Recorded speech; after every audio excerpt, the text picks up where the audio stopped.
Eh, Tema khotbahnya hari ini itu buah roh, saudara ya, diambil dari Galatia 5 ayat 22 dan 23. Tetapi saya pengen kita baca satu perikop ya, hidup menurut daging atau roh, karena sumber dari Galatia 5, 22 dan 23 ini dia mencakup ayat dari ayat 16 sampai 26.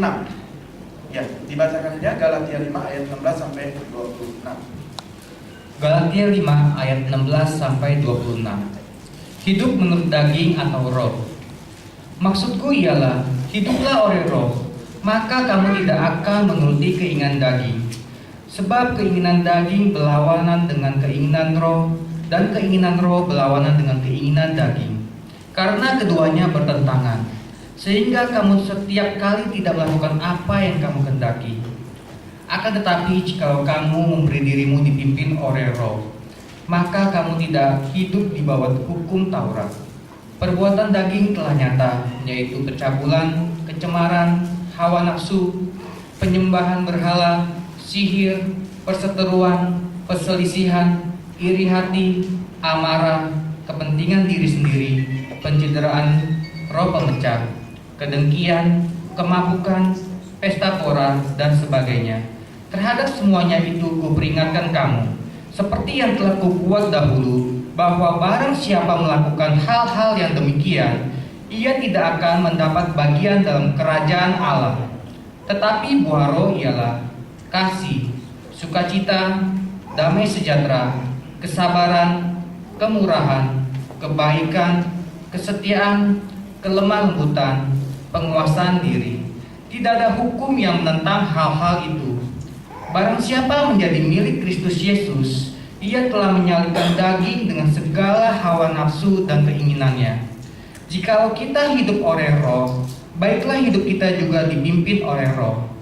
Dan janganlah kita gila hormat, janganlah kita saling menantang dan saling mendengki. Amin. Amin. Firman Tuhannya sangat bagus ini saudara ya, bahwa keberhasilan hidup manusia di bumi ini itu ditentukan bagaimana dia bisa dipimpin oleh roh Allah. Rohnya R-nya huruf besar saudara ya. Jadi saudara perhatikan itu kalau di firman Tuhan R-nya huruf besar, itu roh Allah ya. Jadi saya ulang sedikit gitu ya. Apalagi ini sekarang gereja-gereja sekarang banyak merayakan hari pencurahan Roh Kudus. Di sini ada juga nggak 10 hari? Ada ya? Pencurahan Roh Kudus setiap hari. Kenapa? Oh, hari Rabu saja. Oke. Ya. Jadi betapa pentingnya gitu hidup. Semua kita tahu saudara, hidup itu nanti habis ini masih ada lagi atau udah selesai? Masih ada lagi ya. Dan hidup itu adanya di dalam roh ya saudara ya. Nah makanya Tuhan kasih tahu sama kita, maka hidup kita nih yang dari sekarang ini sudah harus dipimpin oleh roh siapa? Roh Tuhan.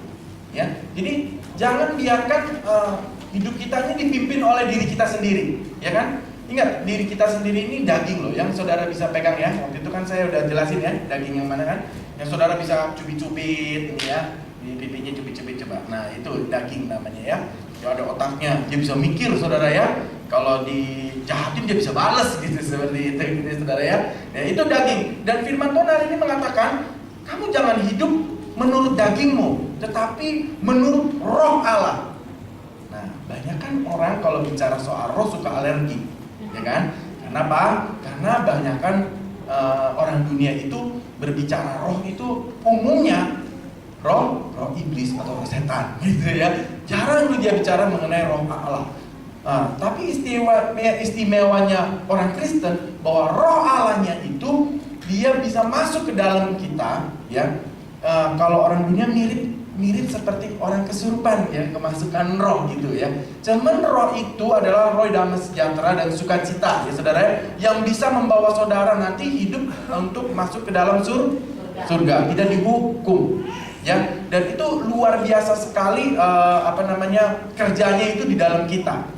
Cuman kebanyakan orang-orang Kristen nggak mengerti tentang roh Allah ini, ya kan? Sehingga apa? Sehingga ketika roh Allah itu berbicara kepada dia, Dia nggak kenal. Ya, kemarin kan saya udah kesaksian bagaimana hidup dengan bertemu dengan berkenalan dengan Roh Allah. Coba saya tanya, dari kemarin saya khotbah itu udah lama ya, sebulan lalu kali ya. Siapa di sini yang mencoba untuk berkenalan dengan Roh Allah? Ada yang coba nggak? Pagi-pagi bangun, ajak ngomong. Coba, ada yang coba nggak? Ada ya? Tapi nggak banyak loh. Saya melihat di sini nggak banyak. Ya, jangan saudara ya. Kita harus coba untuk berkenalan dengan Roh Allah. Bagaimana dia bisa mimpin kita kalau kita nggak tahu suaranya dia gitu loh, ya nggak? Bagaimana kita nggak berkenalan sama dia? Akhirnya apa? Seperti murid-muridnya Yesus, Yesusnya tertidur di kapal dan akhirnya kapalnya kena badai nggak, saudara? Berapa banyak orang Kristen yang hidupnya kena badai? Banyak. Hidupnya lebih susah daripada orang dunia. Wah, banyak. Andai kata dia kaya pun hidupnya tidak berbahagia. Padahal saudara, orang Kristen gitu. Ya, jangan kenceng-kenceng ngomong. Padahal orang Kristen gitu ya saudara ya. Yang katanya Allahnya luar biasa, yang menciptakan langit dan bumi. Dan lebih gilanya itu, dia udah dibaptis dan Roh Allahnya udah masuk ke dalam. Cuman dia gak peduli dengan Roh Allahnya. Ngerti ya saudara ya? Sehingga apa? Hidupnya berantakan. Ya, makanya firman Tuhan pada siang hari ini bagus sekali. Hiduplah oleh Roh, maka kamu tidak akan menuruti keinginan daging. Ya, saudara, coba ya, daging yang saya maksud, saudara. Yesus bilang seorang suami tidak boleh menceraikan istrinya, ya kan? Itu perkataan Roh, amin ya, firman Tuhan ya, Allah itu Roh. Coba sekarang kita hidup menurut daging, nggak menurut Roh, ya kan? Saudara perhatian ya, cerain aja istri kita, kawin lagi dong, betul kan? Kalau saudara punya duit, ya. Tapi herannya ada orang yang nggak punya duit tapi istrinya lebih dari satu, itu saya bingung kok saudara ya. Di tempat saya yang lama tuh gitu saudara, ya, hidup setengah mati gitu, jualan telur dari rumah ke rumah. Tapi gila dia mau punya istri dua saudara ya. Itu aduh benar-benar keterlaluan lah gitu ya. Sekarang saya ambil contoh. Kalau dia hidup menurut daging, ada kesempatan punya istri dua, diambil nggak saudara? Ambil. Enak dong punya istri dua, betul nggak? Tapi daging nggak akan berhenti sampai di situ saudara. Istrinya sudah dua, mau tiga. Akhirnya hidupnya sengsara nggak saudara? Bukan main. Istri satu aja biayanya besar. Emangnya nggak ada anaknya? Permasalahannya kan begitu saudara, ya kan? Kan ada anaknya, biayanya besar. Oh, apakah daging sampai di situ saja? Enggak. Akhirnya apa? Udah ada istrinya tiga, udah setengah mati anak-anaknya. Dia nggak mau tahu tuh anaknya makan apa, istrinya makan apa. Akhirnya apa? Dia cari lagi selingkuhan yang lain. Dan orang di luar sana itu begitu loh hidupnya. Ngerti ya saudara ya? Akhirnya seks bebas, kemana aja. Namanya daging dilepas, ya nggak? Akhirnya saudara kena apa? Ya, kena sakit AIDS. Itu AIDS tidak bisa disembuhkan lagi. Ngerti nggak? Saudara lihat ya, kalau hidup kita dipimpin oleh daging kita sendiri, semau-maunya, seenak-enaknya, saudara lihat, berujungnya maut nggak? Mau. Apa saja deh. Saudara misalnya, saya hobinya makan. Kalau makan kan nggak berdosa, betul nggak? Ya, ya kan? Paulus bilang, semua memang baik, tapi nggak semuanya berguna, betul nggak? Ya kan?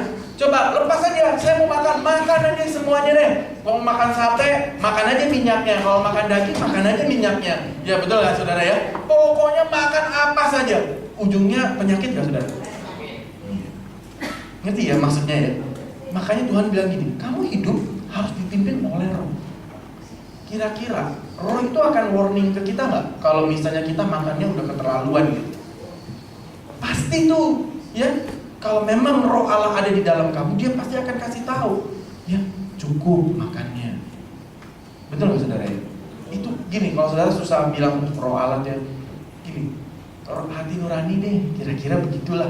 Ya, bahasa yang banyak orang nyebutnya tuh hati nurani. Sebenarnya itu bukan hati nurani, sebenarnya itu Roh Allah. Kenapa? Dia ingin kita itu hidupnya sekenyang-kenyangnya, ya selama umur panjang, gitu, ngerti ya? Tapi kalau kita makan sembarangan, akibatnya apa? Sakit. sakit nanti, mesti berobat setengah mati, uang capek-capek kerja dikumpulin, akhirnya buat rumah sakit. Ya sekarang udah ada BPJS ya saudara ya. Tapi sekarang BPJS juga suka nolak loh saudara. Bener gak ya? Lu di Jakarta ini kalau di luar kota saudara memang banyak yang terima rumah sakit. Tapi kalau di Jakarta ini banyak yang tolak juga BPJS itu. Yang ngerti ya saudara ya? Ya kalau dokternya bagus, kalau dokternya baru belajar bagaimana saudara? Kebanyakan kan rumah sakit yang nerima BPJS itu dikasih dokter yang baru-baru saudara ya. Kalau dokter-dokter senior nggak mau, dia minta bayaran tinggi saudara itu ya. Nah makanya firman Tuhan hari ini kamu harus dipimpin oleh Roh. Saudara ya. Tapi ini yang perlu kita tahu. Daging kita ini keinginannya berlawanan dengan keinginan Roh. Ngerti ya saudara ya? Ya. Jadi kalau kita kayak kemarin kan saya dikasih contoh. Aduh, ini saya nemu handphone nih. Misalnya gitu kan. Handphone, mahal nih. Ada yang punya nggak ya? Seperti itu kan ya. Nah udahlah masukin aja, gak ada yang punya. Benar gak saudara ya? Itu kan keinginan daging tuh. Nah mau ya gak? Tapi keinginan Roh gak? Tanya dulu di situ siapa punya. Jangan, gak usah kamu ambil. Itu bukan milik kamu. Benar gak saudara? Tapi keinginan daging apa? Ambil aja, namanya juga ketemu. Ya betul gak saudara kan? Jadi keinginan daging dengan keinginan Rohnya pasti beda. Ngerti ya saudara ya? Ada saudara kita perlu uang, bisa dibantu, uang ada, ya kan? Tapi ini mulut gampang aja ngomong, enggak, lagi nggak punya duit, ada uang ada gitu loh, ya kan? Itu keinginan daging kita apa? Pelit. Ngerti ya saudara ya? Ya kan? Tapi keinginan Roh kita enggak? Bantu, kesian, saudara, ya kan? Itu loh, makanya bertolak belakang, ya. Nah, selanjutnya.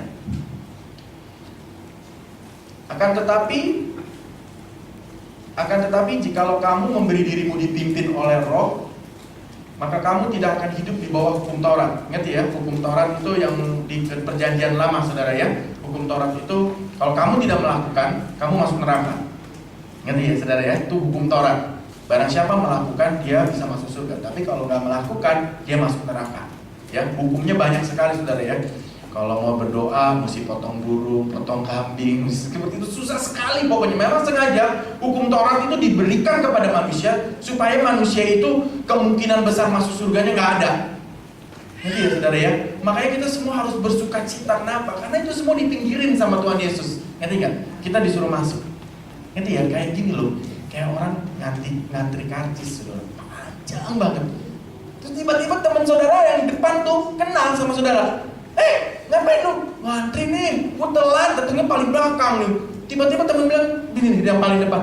Udah sini, maju. Aku ada karcis lebih, masuk aja, masuk. Enak gak saudara? Enak amat, orang-orang ngantri. Dia ada karcis lebih, saudaranya ada yang gak datang. Terus kita masuk, enak gak? Sama, Tuhan Yesus juga begitu, ngerti gak? Mestinya kita setengah mati harus melakukan hukum Taurat. Tapi kata Tuhan Yesus, udah, kamu masuk sini. Ngerti ya? Tapi saudara, udah dikasih jalan seperti itu gampangnya. Berapa banyak orang Kristen yang gak menghargai pengorbanan Yesus Kristus. Ya, dia gak peduli. Ya seperti itu saudara ya. Nah, oke. Ya kalau ini saya nggak bahas ya. Perbuatan daging telah nyata bahwa saya percaya orang-orang yang di sini.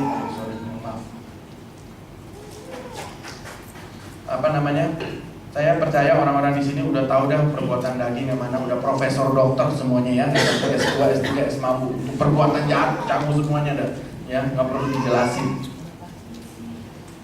Ya, yang perlu dijelasin sekarang mengenai perbuatan baik. Ngerti ya saudara ya? Saya nggak perlu kasih tahu sama saudara uang palsu. Ngerti ya? Yang penting saudara tahu uang asli, benar nggak? Kalau saudara tahu uang asli, kira-kira uang palsu saudara tahu nggak? Ya, seperti itu ya saudara ya. Oke. Ya, saya langsung loncat saja ke ayat 22 ya. Ingat ya, firman Tuhan untuk ayat 22 dan 23 buah roh ini, kuncinya ada di depan saudara ya. Ngerti ya? Jadi firman itu, Tuhan tuh, saya perhatiin ya, setiap firman Tuhan yang Tuhan mau kasih kepada kita, itu kan ada dalam satu perikop ya. biasanya kunci depannya sudah ada di ayat awal. Kalau kamu nggak ngerti ayat awal, ke belakangnya kamu nggak akan tahu. Ngerti? Meskipun otak kita bilang gini, ya, tahu dah, cuman buaro, mesti begini, mesti begitu. Enggak, kuncinya mesti gimana? Kuncinya harus dipimpin dengan Roh Allah. Itu kuncinya, saudara ya. Baru saudara bisa buka, baru saudara bisa ngerti, bisa masukin firman ke dalam hati, baru saudara bisa jalankan. Kalau enggak bisa, saudara ya. Oke. Kita bahas satu-satu ya. Nomor ayat 22. Tetapi buah roh ialah satu. Kasih. Banyak orang tahu kasih. Tahu ya kasih ya? Ya. Suka kasih barang ke orang kan? Salah satu kasih ya, saudara ya. Ya. Saudara, kalau bicara kasih, ini keburu nggak waktunya ya. Ini panjang ini. Soalnya ada 9 saudara ya. Satu aja saya anggap sebisanya aja ya waktunya saudara ya. Karena buat apa kita terima banyak-banyak tapi kita nggak ngerti, benar nggak? Mendingan kita terima satu, kita ngerti, kita bisa lakukan, betul ya? Mendingan begitu ya saudara ya. Kasih saudara. Saudara tahu nggak? Kasih itu pertama, saudara harus ngerti kasih Tuhan kepada kita. Ngerti ya saudara ya? Kalau itu satu hal saudara nggak ngerti, jangan ngomong deh mengenai saudara mengasihi sesama, nggak bakal. Andai kata saudara memberi pun bantuan, kasih kepada saudara, nggak rela sebenarnya, betul nggak? Ngerti nggak? Ya kan? Nggak rela sebenarnya. Tapi kalau saudara mengerti kasih Tuhan kepada saudara, gampang nih melakukan kasih. Ya, makanya Tuhan tuh bilangnya begini, cintailah dulu Tuhan Allahmu dengan segenap hatimu, dengan segenap jiwamu, dengan segenap akal budimu. Ingat, kenapa itu nggak nomor 2? Kenapa itu harus nomor 1? Karena kalau kamu nggak bisa mencintai Tuhan, nggak bakalan bisa mencintai sesama. Ngerti ya? Karena tadi udah disebut di depan, daging itu bertentangan dengan roh. Ngerti nggak? Keinginan daging bukannya kasih. Ngerti ya saudara ya? Keinginannya daging bukannya kasih. Saudara, tolong saudara perhatikan ya. Ini ya, kenapa saudara? Yang membuat saudara hidup berhasil di dunia ini, buah roh. Satu ya, buah roh, bukan buah-buah roh. Perhatiin ya, banyak orang bilang buah-buah roh itu ada di Galatia 5. Enggak, bukan buah-buah. Buah cuma 1, tapi ada 9. Ngerti ya saudara ya? 1 buah, 9 rasa. Seperti itu. Ada manis, asin, pahit, kayak gitulah segala macam ya saudara ya. Ya, kasih ya. Kalau saudara udah mengerti, Tuhan itu mengasihi saya. Ngerti ya? Gini, saudara kayak gini, saya sakit ya. Katanya sih sakit saya berat. Saya utangnya banyak. Katanya orang gak bakalan bisa lunasi. Ngerti? Saudara ya? Anak saya kayaknya sakit ya, atau anak saya ini nakal sekali, atau suami saya ini kok gak setia ya sama saya, atau istri saya tuh kok gak setia sama saya. Tapi kalau saudara ngerti, Tuhan itu mengasihi saya. Ngerti gak saudara? Kira-kira yang tadi berpengaruh gak dalam hidup? Hah? Terbalik saudara, gak pengaruh. Ngerti gak? Biarin suami saya gak sayang saya, biar istri saya nggak sayang saya, biar anak saya bandel setengah mati, ya kan? Biar usaha saya lagi bangkrut, biar apalagi yang tadi, biar saya sakit katanya orang bilang nggak bisa disembuhin lagi. Yang saya mau tahu, Tuhan itu mengasihi saya. Amin. Ngerti ya saudara ya? Ya, kalau saudara ngerti bahwa Tuhan mengasihi saudara, yang lain itu kecil di mata Tuhan. Ngerti nggak? Makanya kamu panggil dia tuh. Ngerti saudara ya? Bayangkan, yang kamu panggil Tuhan itu, dia sangat mengasihi kamu. Ngerti ya? Kalau pacar, suami aja suka nggak setia, apalagi pacar nggak keikat apa-apa, betul nggak? Ya kan? Tapi banyak anak muda kan mentingin pacarnya daripada Tuhannya, benar nggak? Kenapa? Karena dia tidak mengerti kasih Tuhan. Ngerti ya? Kalau dia ngerti kasih Tuhan, mau diputusin kayak sama pacarnya sehari 3 kali, nggak apa-apa. Ya kan? Tapi banyak anak muda baru diputusin pacarnya mau gantung diri kan? Iya kan? Karena dia nggak tahu Tuhannya mengasihi dia. Dia nggak tahu, saudara. Kayak gini, kayak orang buta. Dia bisa ngeliat nggak ruangan ini bagus atau enggak? Dia buta. Mau lihat apa? Yang dia tahu dingin. Ada suaranya gitu. Ada orang bisa ketawa. Ada yang lagi bicara. Dia buta soalnya. Ya, kita mau jadi orang-orang buta? Nggak tahu Allahnya mengasihi dia. Ngerti saudara ya? Jadi sebenarnya kalau saudara udah ngerti gini, masalahmu di dunia ini udah selesai. Ngerti saudara? Masalahmu apa? Saya tuh kok kayaknya saya yang gak diperhatiin sama orang tua. Aduh, tenang aja. Yang penting hubunganmu sama Tuhan beres. Ya, karena firman-Nya apa? Hati seorang raja aja seperti batang air di tangan Tuhan. Ngerti nggak? Dia sanggup mengarahkan kemana aja dia mau. Betul nggak? Itu cuman suamimu kecil itu, cuman istrimu kecil, cuman anakmu kecil, saudara ya. Kecil. Tadi pagi ya saudara, kemarin saya ajak.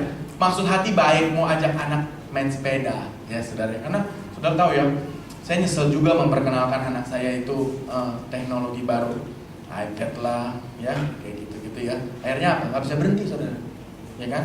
Jadi saya gimana caranya? Saya beli sepeda supaya dia mau naik sepeda, nggak main iPad, nggak main komputer terus, saudara, kan bahaya matanya saudara ya.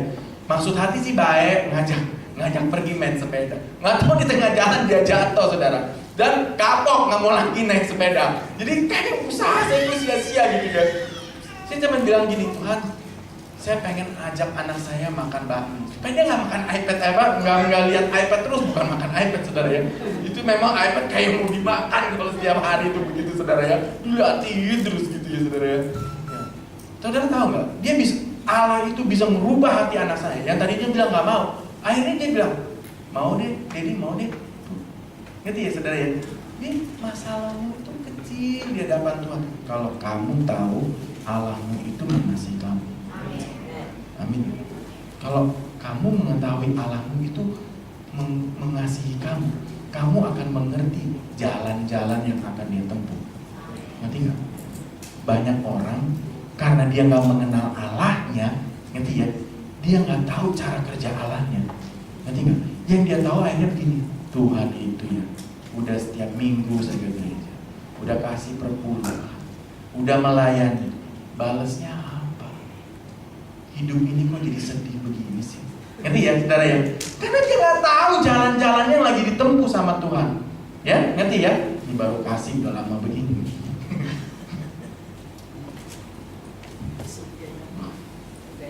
Oke, terus kasih itu pertama-tama harus dimulai dari keluarga dulu, saudara ya. Jadi setelah saudara mengerti kasih kepada Allah, terapin yang paling dekat dulu. Nggak usah yang jauh-jauh, saudara. Yang dekat dulu. Saudara terapin kasih kepada suami, kepada istri, kepada anak. Ya, saudara. Ini hasil survei, saudara ya. Saya cuma lupa di surveinya di Amerika atau di sini. Hasil survei umur anak 8 sampai 14 tahun. Saudara perhatikan ya. Apa yang ditanya begini, apa yang diharapkan dari seorang anak umur 8 sampai 14 tahun? Saudara, cuma 2 poin yang menjadi garis besar. Mereka mau orang tua mereka itu sayang sama mereka. 1. Banyak anak dia merasa dirinya nggak disayang sama orang tuanya. Itu bahaya. Ngerti saudara ya? Saya tuh dulu waktu anak saya tuh kalau saya pegang, saya peluk gitu ya, dia selalu ngomong gini, sakit. Padahal nggak sakit, dipeluk gitu. Tapi dia ngomongnya gitu, sakit. Langsung gimana gitu supaya dia tiba-tiba melepaskan dari pelukan saya. Ngerti ya? Awalnya saya nggak ngerti, tapi lama-lama saya ngerti. Anak ini kepahitan sama saya. Ngerti saudara? Kenapa? Karena saya terlalu sibuk. Ngerti ya? Dan ditambah gini, saya itu seneng sama anak yang pertama. Ngerti ya? Belum lama dapat anak yang kedua. Anak kedua belum lama dapat anak yang ketiga. Jadi anak pertama seneng, anak ketiga lucu, yang di tengah kepahitan, saudara. Ngerti ya saudara? Tapi nggak sadar. Tapi saya sebagai bapaknya nggak sadar. Kalau dia mau beli barang saya suruh beli, nggak apa-apa. Cuman saya pernah satu kali dia pengen digendong oleh saya nyamperin yang pertama. Kenapa? Yang pertama saya lebih senang karena dia udah bisa ngomong. Kalau yang nomor 2 ini belum bisa ngomong. Ngerti ya saudara ya? Cuman itu doang kesalahannya. Sekali dia ingat. Ngerti saudara ya? Jadi saya langsung merubah. Bisa nggak diperbaiki? Bisa. Tenang. Kenapa? Tuhan kasih saya. Bisa nggak? Bisa. Jadi gimana? Saya nerapin kasihnya Tuhan kepada saya. Saya terapin ke anak saya. Ngerti ya saudara ya? Makanya nomor 1, mesti tahu dulu Allahmu mengasihi kamu. Ya kan?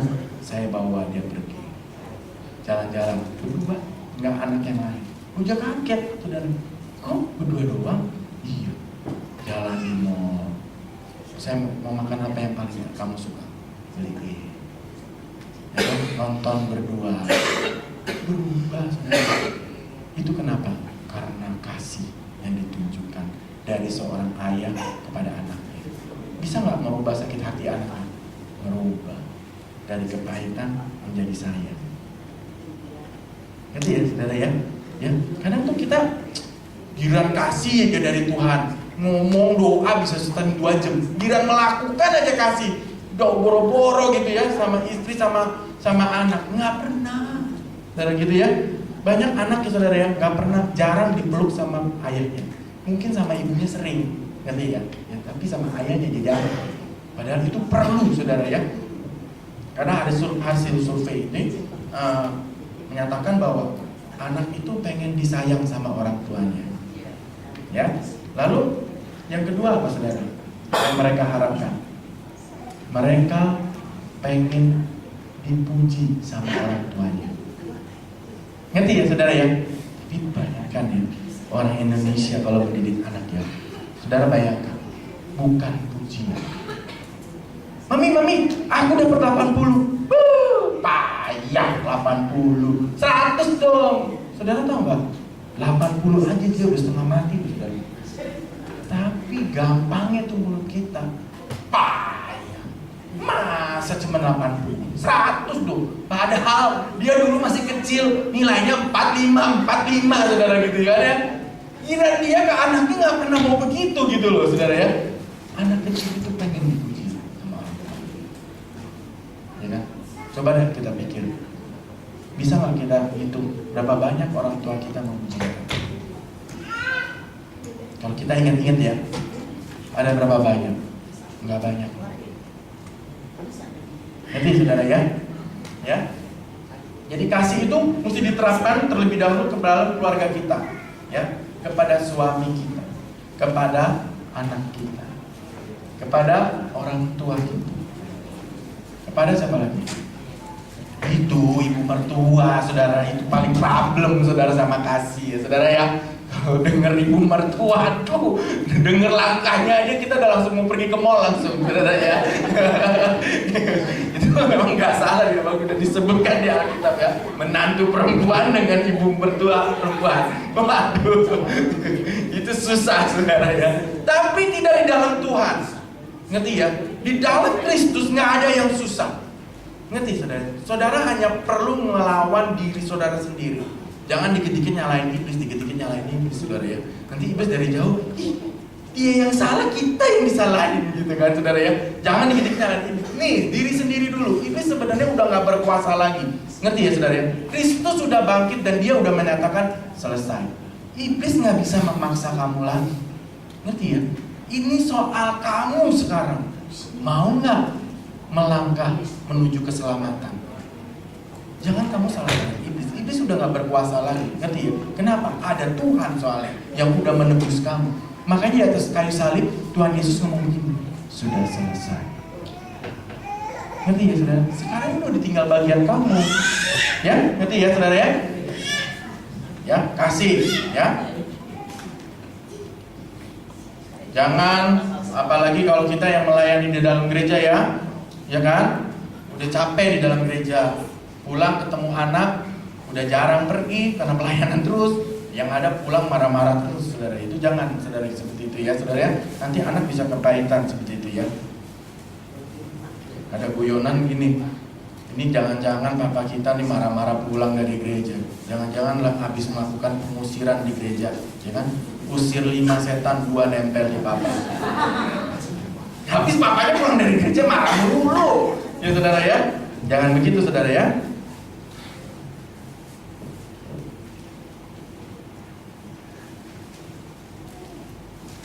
Ya, karena di Galatia 6 ayat 22 ini dikatakan begini saudara. Galatia 6 ayat 22.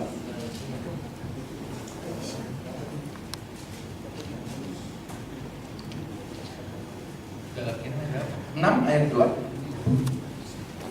Galatia 6 ayat 2. Bertolong-tolonglah menanggung bebanmu. Demikianlah kamu memenuhi hukum Kristus. Amin. Ya saudara, ini khusus untuk suami dan istri saudara. Ya, kamu harus saling tolong-menolong dalam hidup. Ngerti ya? Terutama mengenai kasih. Ngerti ya? Mengenai kasih ini saya mesti bicara gini. Saya kasih tahu sama saudara ya, suamimu itu bukan malaikat dan bukan Tuhan. Ngerti ya? Suamimu itu dia manusia biasa yang perlu ditolong. Ini ya kan? Oleh sebab itu wanita diberi tugas sama Tuhan sebagai penolong yang sepadan. Ngerti ya saudara ya? Ya, kadang-kadang orang dunia bilang gini, yang penolong lebih kuat sama yang ditolong kuatan mana? Ngerti ya saudara ya? Makanya tuh wanita tuh dia bisa melakukan banyak hal dalam waktu bersamaan. Ya saudara ya, saya pernah lihat di internet, ya ampun, wanita itu saudara ya, dia bisa masak, dia bisa terima telepon atau dia chatting, dia bisa gendong anak, saudara ya, hamil nyanyi, saudara seperti itu gitu. Kalau laki nggak bisa tuh saudara ya, karena perempuan tuh lebih banyak, dia bisa multitasking. Kalau komputer tuh dia multitasking, ya, handphone juga sekarang bisa multitasking, melakukan banyak pekerjaan dalam waktu yang bersamaan. Kalau laki-laki nggak bisa, dia mesti fokus. Ngerti ya saudara ya? Makanya Anda diberi karunia lebih, tapi bukan untuk memimpin keluarga. Ngerti ya? Ya kan? Habis gimana Pak? Suami saya ampun dan keputusannya seperti itu. Biar Tuhan yang mendidik dia. Ngerti ya? Ya. Kaum ibu, kaum wanita, kamu cuma sebagai penolong yang sepadan. Ya, itu kasih. Ya. Yang pria, kamu harus mengasihi istrimu. Kenapa? Tuhan bilang, karena itu dagingmu sendiri. Ya, keduanya menjadi satu daging. Gak ada orang yang benci sama dirinya sendiri. Itu namanya orang gila. Ngerti ya? Masa kita nabokin pipi kita sendiri? Itu kan udah gila namanya seperti itu. Ngerti ya? Tapi kalau ada suami yang suka main tangan sama istrinya, nah, di mata Tuhan kamu kayak orang gila, mukulin diri sendiri. Ngerti ya saudara ya? Karena bukan lagi dua, melainkan satu. Ya? Kasih. Kasih aja udah separuh saudara ya. Kita lanjut. Yang kedua apa? Sukacita. Nah, saudara, harusnya ya, ciri khas orang Kristen itu sukacita. Ngerti gak? Kalau ada kumpulan orang nih, orang Kristen, orang yang mana lah, segala macam nih, mestinya orang langsung tahu ini pasti orang Kristen nih. Kenapa? Ketawa melulu. Bukan karena dia gila saudara ya. Kenapa? Karena sukacita. Nggak ada yang dia pikirin. Tapi kalau orang lain gelisah, pendiam, saudara ya, kita harus beda. Kenapa? Urusanmu untuk kehidupan yang akan datang udah ditanggung sama Tuhan Yesus. Apalagi yang kamu mau? Iya kan? Orang Tuhan aja udah bilang, ketuklah maka pintu bukan mudah-mudahan dibuka. Iya kan? Ketuklah maka dibuka. Mintalah, mudah-mudahan diberikan. Enggak. Ngerti nggak? Ya. Makanya kamu hidup di dalam Kristus dan Kristus hidup di dalam kamu. Jaraknya jadi deket. Ya kan? Orang lain setengah mati loh saudara. Makanya ciri khas orang Kristen harus hidupnya suka. Jangan tiap hari nangis terus saudara gitu ya, merenungkan nasib. Nggak ada itu nasib. Nasib kita cuma satu, hidup bersama Kristus. Terus apa lagi? Hah? Hidup kekal bersama Kristus, sukacita. Makanya Paulus bilang gini, kamu pikirkan aja deh yang baik-baik, itu buat kamu semua. Bener gak? Ada kan firmannya kan? Pikirkanlah yang baik, yang sedap didengar, yang enak dilihat. Itu semua buat kamu. Ngerti ya? Makanya orang Kristen ciri khasnya harus apa? Sukacita, ya.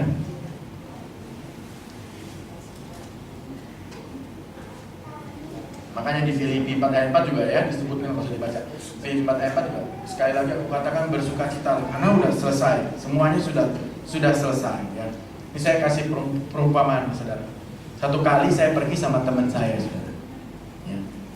Dia mau beli kamera baru, yang paling baru, yang paling mahal. Ngerti ya saudara ya? Bukan kamera yang besar saudara, tapi yang kecil, tapi kemampuannya lebih hebat dari yang besar, ya kan? Waktu beli tuh saya perhatiin terus mukanya gitu ya, dia tersenyum-senyum gitu saudara ya. Apalagi waktu kameranya udah dipegang di tangan dia, harganya cocok, tinggal dibayar. Benar saudara ya? Dia tersenyum-senyum, udah seneng gitu ya. Kalau di antara kita mungkin kalau lagi beli handphone baru lah gitu, yang paling canggih, yang paling mahal, seneng nggak saudara? Seneng tuh, sukacita. Tapi saya bilang begini, ya kan? Saya mau tanya sama kamu.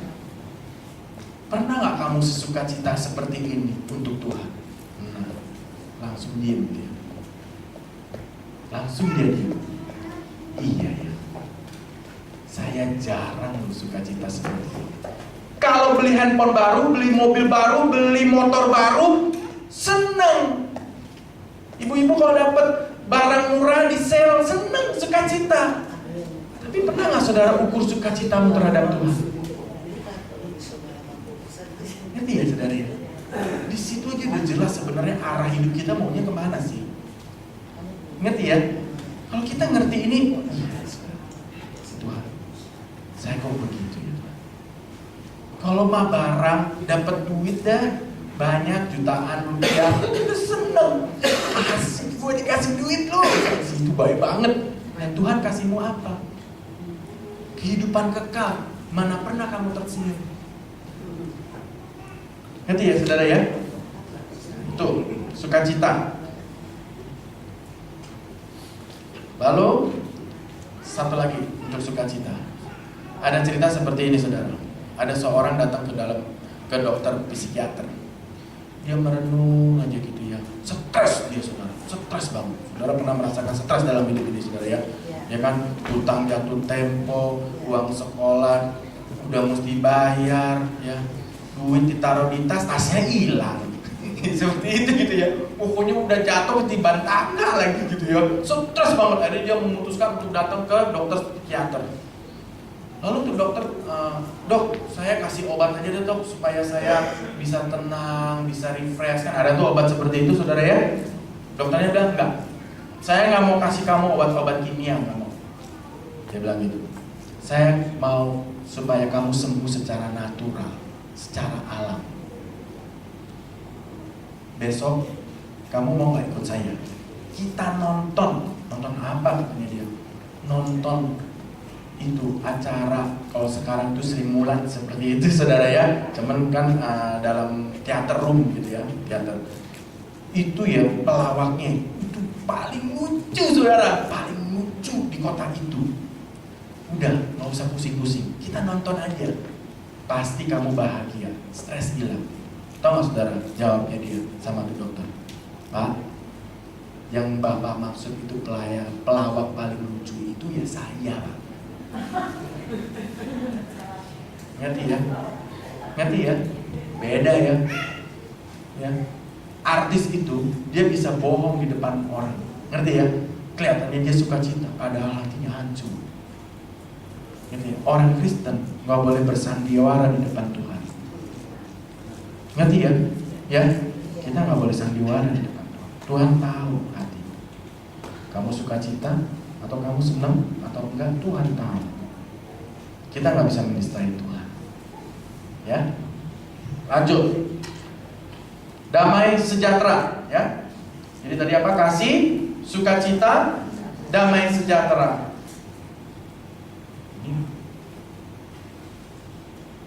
Udah 12:30 ya saudara ya? Iya. Cepat amat sih, baru 3 ini. Ya, damai sejahtera. Saudara tahu nggak kalau disebut damai sejahtera itu apa sih? ada pertandingan orang Kristen melukis tentang damai sejahtera. Ada 3 juara saudara yang masuk. Lukisan pertama tentang laut yang tenang, ya, matahari yang mau terbenam, saudara ya. Matahari yang terbenam, ya, nggak ada ombaknya. Pokoknya kalau ngelihat itu sejuk. Yang kedua tentang pedesaan yang tenang. Ngerti ya saudara ya?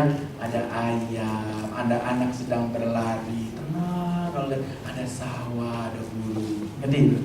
Yang ketiga saudara, sama di pantai, tapi ombaknya gede saudara. Ombaknya gede, buar seperti itulah lukisannya. Tapi ada burung saudara di tepi jurang itu lagi bersiul-siul di sarangnya saudara. Tahu nggak saudara yang menang yang mana? Tahu nggak yang mana yang menang? Yang ketiga. Kenapa? Karena di tengah badai burung itu mampu bersiul. Jadi gini, damai sejahteranya bukan dusta, tapi kenyataan. Ngerti saudara ya? Damai sejahteranya tidak dipengaruhi dari luar, tapi dari dalam. Ngerti saudara? Berapa banyak dari kita kalau damai sejahtera itu, kalau uang lagi banyak, masalah nggak ada, damai sejahtera. Giliran ada masalah, itu damai sejahtera bisa hilang. Betul nggak saudara? Ya kan? Jangan seperti itu. Itu damai sejahtera. Tapi sebenarnya damai sejahtera itu sebenarnya begini. Kita itu telah diperdamaikan dengan Allah. Ngerti ya saudara? Kayak damai sejahtera kuberikan kepadamu. Artinya apa? Hak bertemu dengan Tuhan udah ada sama kita. Ngerti ya? Makanya Roh Kudus bisa masuk ke dalam kita. Ngerti ya saudara ya? Itu loh damai sejahtera yang asli. Didamaikan Allah dengan manusia. Manusia harusnya mendapat hukuman, tapi sama Tuhan hukumannya dihapus. Itu damai sejahtera artinya. Ya, itu ada di 2 Efesus 14 ayat 18 dan Roma 5 ayat 10. Kalau baca di rumah ya. Nanti waktunya saudara. Oke. Lalu satu lagi ya. Sabar, tidak suka marah. Ya, sabar itu artinya tidak suka marah. Ya, mendidik anak contohnya harus sabar. Ngerti ya? Kesabaran itu harus ada. Sabar itu lawan katanya suka marah. Ngerti saudara ya? Didik anak harus sabar. Ya, ini banyak orang tua murid. Kalau kita mendidik anak, betul kita boleh marah, betul kita boleh pukul. Ngerti ya? Untuk mendidik anak supaya nggak rusak. Betul. Tapi yang mesti kita ingat, habis kita marah, habis kita mukul, kita harus memperbaiki. Ngerti ya? Ngerti ya, saudara ya? Habis marah, habis dipukul, harus diberi pengertian. Kamu tahu nggak? Kenapa papa sampai marah? Kenapa papa mesti pakai rotan supaya mukul kamu? Supaya kamu tidak bahaya. Ngerti ya? Anak-anak kecil kalau main di jalanan kan bisa ketubruk. Dibilangin sekali, 2 kali, 3 kali nggak mau, mesti disabet. Betul nggak saudara? Kalau nggak nanti dia ditabrak mobil mati. Ngerti ya saudara ya? Ya kan? Tapi habis disabet, kita harus baik-baikin. Ngerti nggak? Karena orang yang habis dimarahin tuh hatinya kepahitan, hatinya tuh nggak seneng gitu, nggak enak gitu ya kan, mulutnya udah kelihatan ya, mami jahat, tapi jahat. Ya kan seperti itu kan? Nah kita harus perbaikin itu. Tahu nggak? Jangan gitu dong yang kali. Walaupun tuh anak kelihatan mukanya nggak seneng, tapi masuk tuh ke kupingnya dia dan direkam. Ngerti ya? Jadi nggak habis marah-marah, kamu ditinggal, nah kepahitan dan tuh anak. Ngerti ya saudara ya? Jadi mesti ada kesabaran. Ya, menghukum anak nggak boleh sampai menginginkan gini. Nanti kamu bisa mati tau nggak? Wih, mulutnya ngomong mati anaknya. Kalau mati beneran nyesel nggak? Nggak boleh. Harus ada kesabaran. Itu diperoleh dari mana? Dari Roh Allah. Ya, makanya ibu bapak kalau marah harus bilang dulu, Tuhan, aku mau marah nih, tolong aku disabarkan Tuhan. Ya, aku mau mendidik anakku Tuhan. Atur langkahku, mulutku, tanganku Tuhan. Jangan aku nanti mengingini nyawanya. Ngerti ya saudara ya? Kalau kita lepas kontrol kan suka begitu saudara ya, suka memukul anak itu saudara ya. Bisa, saudara saya pernah dengar orang tua itu mukul anak, maksud hati cuma nampar saudara, tapi pas di kuping, tapi itu akibatnya anak itu jadi budak seumur hidup. Ngerti saudara? Karena dia mukulnya dengan segenap hati, dengan segenap jiwa saudara masalahnya. Ngerti ya? Kan kadang kita marah kan juga begitu, ya anak kan, waduh dengan sekuat tenaga itu saking emosi. Jangan. Ngerti ya saudara? Ingat, kita memukul dia harus dengan kasih, bukan dengan emosi. Makanya hati harus sabar. Nah, salah satu buah roh itu sabar. Satu lagi. Kemurahan hati. Kemurahan hati. Nah, ini perlu saudara ya. Kemurahan hati itu seperti ini. Saya nggak bisa nampilin video. Saudara ya, saya tadi udah siapin dua video untuk melihat kemurahan hati. Kemurahan hati itu perlu nggak? Perlu. Itu buah roh. Ya. Contoh begini saudara. Ada seorang ibu dengan 2 orang anaknya berdiri di pinggir jalan.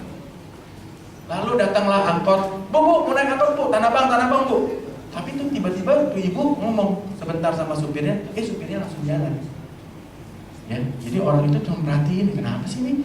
Angkot kedua, angkot ketiga, angkot keempat, sudah sampai angkotnya dia. Saudara masuk, tahu nggak? Ibu-ibu coba gini, Pak mau ke terminal Tanah Abang ya Pak? Iya. Boleh nggak Pak saya ikut? Ya boleh, ikut. Tapi saya nggak punya uang Pak. Saya mau numpang doang. Ngerti ya? Angkot pertama, angkot kedua, nggak ada yang mau. Enak aja. Jakarta mana ada yang gratis? Ya, gitu kan? Sekarang kan kalau ngomong gitu, hidup di Jakarta nggak ada yang gratis. Itu orang dunia yang punya ngomongan begitu. Ngerti ya? Tapi kalau kita udah diberkati sama Tuhan, nggak boleh begitu. Ngerti kan? Angkot yang ketiga bilang gini, naik aja bu, nggak apa-apa. Saya punya angkot juga masih kosong, masih bisa. Naik aja bu, nggak apa-apa. Saudara tahu nggak? Sampai di terminal, ibu itu turun, dia, Pak, terima kasih ya Pak. Harusnya ongkosnya 4.000 kan? Ya itu kan jadi 12.000 saudara ya. Lalu penumpang yang keempat turun juga, bayar 20.000. Mau dikembalin dong 16.000. Penumpang yang ketiga itu bilang, nggak usah Pak. Saya udah lihat Bapak udah berbuat baik. Kembaliannya anggap itu buat Bapak semua. Ngerti ya saudara? Makanya kita perlu untuk berbuat baik itu. Yang karena itu buahnya dari roh.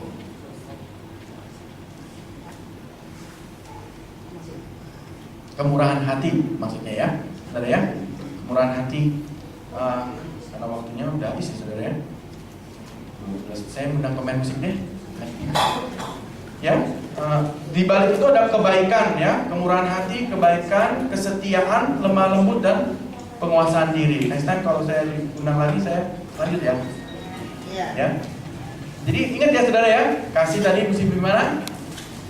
Nomor 1 kenal kasihnya dulu. Ya. Ya saya undang pemain musik sama WL. Ya. Kasih itu kita nomor 1 kita mesti kenal kasihnya Allah. Ya. Baru kita bisa mengasihi sesama. Ya. Orang Kristen harus suka cita. Ya. Muka nggak boleh ditekuk terus. Ya. Sukacita, nanti rezeki jauh kalau begitu, ya. Ketawa aja, ada masalah ketawa aja. Kenapa? Masalahnya bukan masalah saya, masalah Tuhan itu. Ngerti ya saudara ya? Ya, kan saya berserah sama Tuhan. Jadi Tuhan tahu nggak? Tahu. Tuhan akan menyelesaikan masalahnya pasti. Dia kan Bapak kita. Ya. Siapa yang melihat kalau anaknya ada masalah didiemin? Nggak ada. Ngerti ya saudara ya? Macan aja yang ganas itu dia sayang sama anak. Betul ya saudara ya? Masa kita lebih jahat dari macan kan? Nggak mungkin. Ya, ada damai sejahtera ya. Kita udah diberi hak damai dengan Tuhan. Ya, lalu sabar. Kalau suka marah-marah, sabar. Terutama dalam mendidik anak, ya harus sabar. Harus ada kemurahan hati seperti supir angkot tadi. Ya.